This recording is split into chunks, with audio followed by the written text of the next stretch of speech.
નમસ્કાર વિદ્યાર્થી મિત્રો, સ્વાગત છે તમારું તમારી પોતાની યુટ્યુબ ચેનલ માય ક્લાસમાં. આજે આપણે ભણીશું ધોરણ 7 વિષય અર્ચિત ગણિત પોથીમાં આલેખ નંબર 13. જો વિદ્યાર્થી મિત્રો સ્વાધ્યાય 3.3માં દાખલો 4 છે, પાઠ્યપુસ્તક પાના નંબર 57-58 ઉપર આપેલ છે. જો ચાલુ કરીશું. એક વિદ્યાર્થીના પ્રથમ સત્ર અને બીજા સત્રના પરિણામ દેખાવ નીચે આપેલ છે. યોગ્ય પ્રમાણમાં લઈ દ્વિલંબ આલેખ દોરો અને નીચેના પ્રશ્નોના જવાબ લખો. જો વિષય આપેલા છે અંગ્રેજી, હિન્દી, ગણિત, વિજ્ઞાન અને સામાજિક વિજ્ઞાન.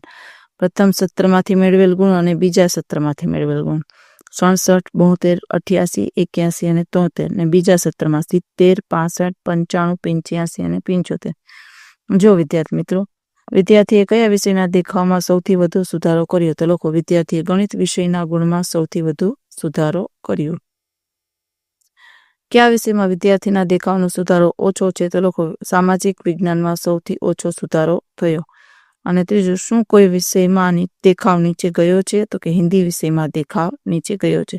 ચાલો વિદ્યાર્થી મિત્રો, પ્રમાણમાં y અક્ષ ઉપર 1 એકમ બરાબર આપણે 5 ગુણ લેવાના થાય છે. જો વિદ્યાર્થી મિત્રો આ રીતે તમે જવાબ લખી શકો છો.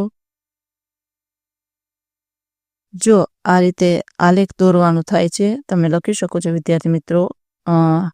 એક્સ અક્ષ ઉપર વિષયના નામ અને વાય અક્ષ ઉપર પ્રથમ દ્વિતીય સત્રના ગુણ આપેલા છે. 1 એકમ બરાબર આપણે 5 માર્ક્સ લેવાના થાય છે. જોઈ શકો છો વિદ્યાર્થી મિત્રો આ રીતે આલેખ દોરવાનું છે. વાય અક્ષ ઉપર પ્રમાણમાં 5 થી લઈને 95 સુધી તમે લખી શકો અને પછી આ રીતે બંને આલેખ સાથે દોરવાના થાય છે. જો લખી શકો છો વિદ્યાર્થી મિત્રો, જોઈને આ રીતે તમને આલેખ જોવા મળશે. જો એક્સ અક્ષ ઉપર પ્રમાણમાં એક્સ અક્ષ ઉપર વિષય આપેલા છે અને વાય અક્ષ ઉપર પ્રમાણમાં 5 થી લઈ અને 95 સુધી તમારે લખવાનું થાય છે. આ રીતે આખો આલેખ તમે જોઈ અને લખી શકો છો. ફરી એકવાર તમને દેખાડી દઉં. લખી શકો છો વિદ્યાર્થી મિત્રો. ઝૂમ કરીને પણ તમને આ જોવા મળશે કેવી રીતે દોરેલું છે.